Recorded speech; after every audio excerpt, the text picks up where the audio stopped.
صفحہ نمبر 686 سورت نور، سورت النور کا تعارف ہے، انٹروڈکشن۔ آسان ترجمہ قرآن، توضیح القرآن، تشریحات کے ساتھ، از مفتی محمد تقی عثمانی، رائٹر ہیں اس کتاب کے۔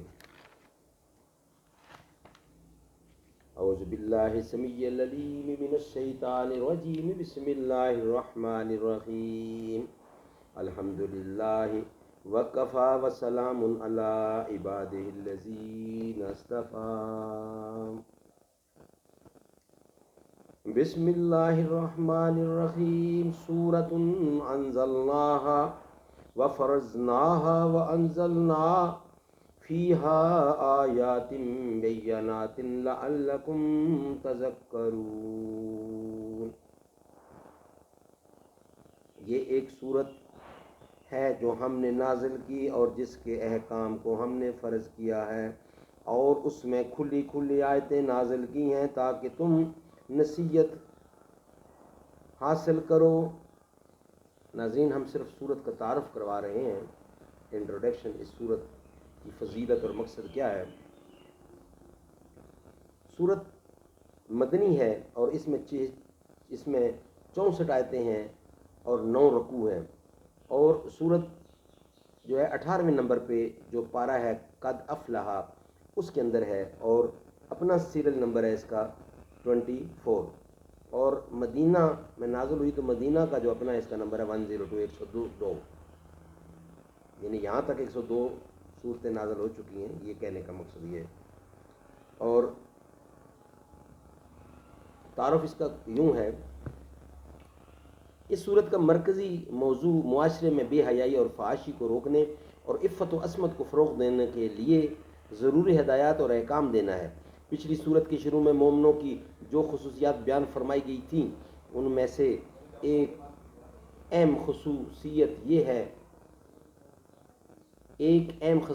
یہ تھی کہ وہ اپنی شرمگاہوں کی حفاظت کرتے ہیں، یعنی باعفت زندگی گزارتے ہیں۔ اب اس صورت میں باعفت زندگی گزارنے کے ضروری تقاضے بیان فرمائے گئے ہیں۔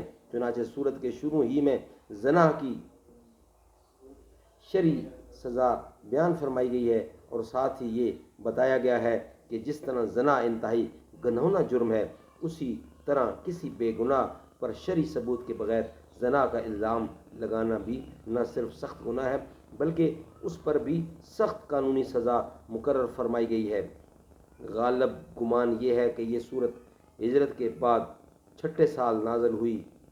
اس سال حضور اکرم کو عرب کے ایک قبیلے بنو المستلق کے بارے میں یہ اطلاع ملی تھی کہ وہ آپ پر حملہ کرنے کے لیے ایک لشکر جمع کر رہا ہے۔ آپ نے اس کے حملے سے پہلے ہی پیش قدمی کر کے اس کے عزائم کو خاک میں ملا دیا۔ اسی سفر سے واپسی پر منافقین نے حضرت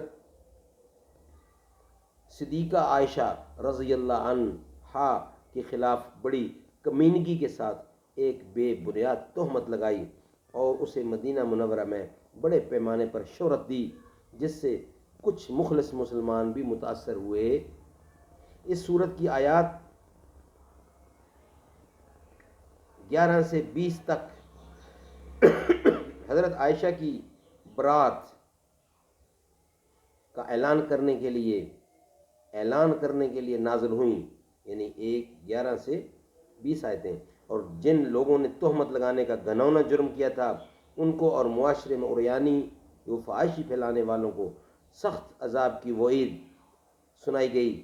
نیز عفت و عصمت کی حفاظت کے پہلے قدم کے طور پر خواتین کو پردے کے احکام بھی اسی صورت میں دیے گئے ہیں، اور دوسروں کے گھر جانے کے لیے ضروری آداب و احکام کی وضاحت بھی فرمائی گئی ہے۔ الزام لوگوں نے لگایا، گواہی اللہ کی ذات نے دی۔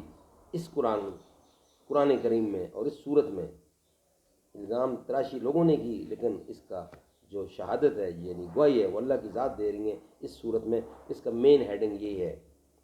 اللہ تعالیٰ عمل کرنے کی توفیق عطا فرمائے۔